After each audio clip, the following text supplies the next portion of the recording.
In today's video, we're going to go against the most common suggestion. Maximize your Social Security by waiting until your full retirement age or even 70. And why that could actually hurt your retirement savings, increase your taxes, and your Medicare Part B and Part D premiums. And stay tuned to the end of the video where we will discuss a strategy to maximize both your Social Security and retirement savings, especially if you only have a 401k, IRA, and no pension. Hi, I'm Kai. And I'm Ann, with Gracie, our retirement puppy. Sorry, I messed up on her haircut. That's how to put a cute sweater on her. Did you know that maximizing your Social Security by filing later could mean that you're going to be minimizing your retirement savings? And the opposite could be true. Minimizing your Social Security by filing early could mean that you are maximizing your retirement. So what could go wrong with maximizing your Social Security benefits? Simply put, when you retire, what will you live on? Will you have a pension?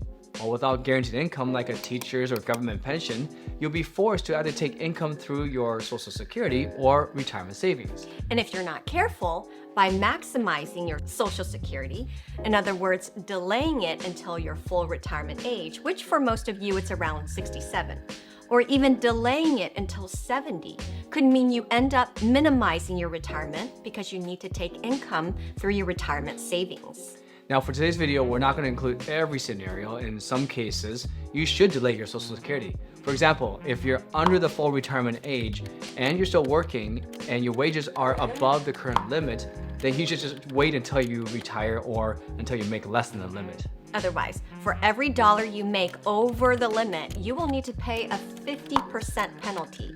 Even the year you reach your full retirement age and your wages are over the limit, you'll have to pay 33% for every dollar over the limit. Also, make sure you're aware of all the Social Security changes for 2023, and we'll leave a link in the description below. Now, for those of you with good health and long life expectancy, you might have been told to maximize your Social Security by holding off until your full retirement age. Sound about right? Let's take a look at a couple that wants to retire at age 65. Assuming they have a modest lifestyle of $75,000 per year, where will they be forced to take this kind of money out each year? Naturally, the answer is their retirement savings, like their 401k or IRA money. Now, by maximizing their Social Security, they minimize their savings with the following issues. They will be in a higher tax bracket. They will be paying taxes on the entire $75,000. Whereas Social Security has what's called provisional income, meaning a portion of it is not taxed. They will be losing out on growth opportunities through their investments or perhaps annuity payments. Now, even with the average growth of 6% by age 70, their $500,000 retirement portfolio will be around $246,000. Another factor to consider is taking out $75,000 while the stock market is in a recession. This will cause your retirement portfolio to take many more years to recover. And taking out $75,000 per year on $1 million is 7.5%, or on $500,000, that's a whopping 15% withdrawal per year. Well, that's a lot of pressure to put on the stock market, especially when it's trying to recover. And by taking that much money out, there's a chance it might never recover. Now let's flip it around. By minimizing their Social Security by taking it early could mean they maximize their retirement savings. Example we just gave you is a couple only taking out $75,000. However, what if you need more income? Well, we just had a client that came into our office this past week. They retired early and are withdrawing $250,000 per year. Now, they were told to maximize their Social Security by waiting until age 70. Now, that brings us to the other potential problems.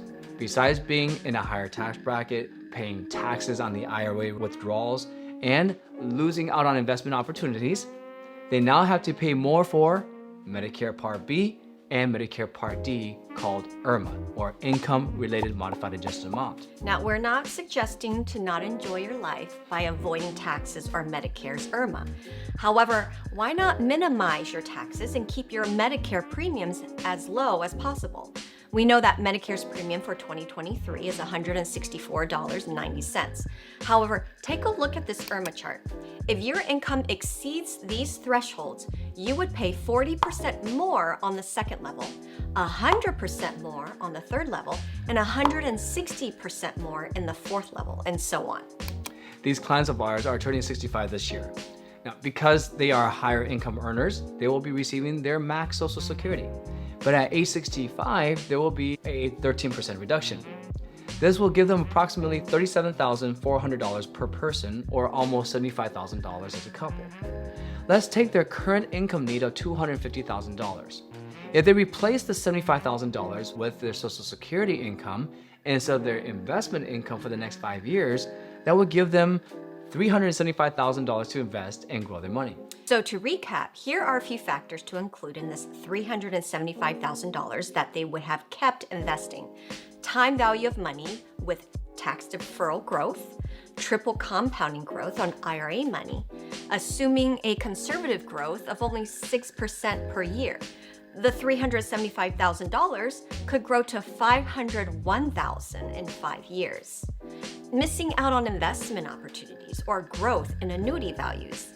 And lastly, one that is rarely discussed, a portion of their Social Security income never gets taxed through what's called provisional income. Oh, and don't forget Medicare's IRMAA. By taking $75,000 through their Social Security, they put themselves possibly in a lower bracket, and therefore they'll be in a different level, paying less for their Medicare Part B and Part D IRMAAs. So real quick, we know that's a lot to throw at you, and in our future videos, we will be discussing more of these topics in detail. So please click the like button and subscribe so you don't miss out on our future videos. Also, feel free to call us to discuss your situation in more detail. Our agency specifically specializes in guaranteed income and healthcare planning. And remember, there's no cost in working with us. Now back to the video. Now, we know we're not calculating getting more in Social Security payments by waiting to age 70 and the break-even points. Almost everyone knows that the break-even point is typically around age 80 to 82 years old. But these calculations typically do not include everything that we just factored in. Remember, most of us have paid into Social Security taxes for at least 40 years. So why only spend an hour discussion with the Social Security office or your financial advisor? Much more is involved. As a matter of fact, most Social Security software or online calculators do not even factor everything that we just mentioned. Right, and we hate to say this, but many clients that came into our office received the wrong advice from their advisor, just like the clients we mentioned earlier. In fact, did you know that the Social Security office is not allowed to give you specific advice as to when to start your Social Security? All they're allowed to do is to give what your income would be at different ages. As you can see, there's much more involved in that. Absolutely. Yeah, Social Security cannot give you financial roadmap using your outside assets or other investment income either. There are many factors that can also make sense as to why you should delay your Social Security. Just one tweak in your goals could change the entire calculation. Another example is if you're worried of outliving your spouse, then perhaps delaying your Social Security might be a better strategy. Well, why? Well, make sure to watch our future videos. So our goal is to help you maximize your entire retirement rather than just taking a narrow approach and discussing only on how to maximize your Social Security. And I don't know about you, but I would rather maximize my retirement rather than maximizing my Social Security. I agree, but I'd rather do both. Well, how is that possible? By having both a retirement savings and a pension. Yes, those with a pension are able to delay their Social Security and their retirement savings. Why? They have guaranteed income that replaced a portion of their working salary. But you might be thinking, well, this doesn't apply to me since I don't have a pension. Well, have you ever heard of a pension as a hybrid called a pension hybrid? Those we've helped with a pension hybrid have also been able to maximize not just their Social Security, but also their retirement savings. What is a pension hybrid and how does it work? Well, click on this video or this entire playlist to learn more.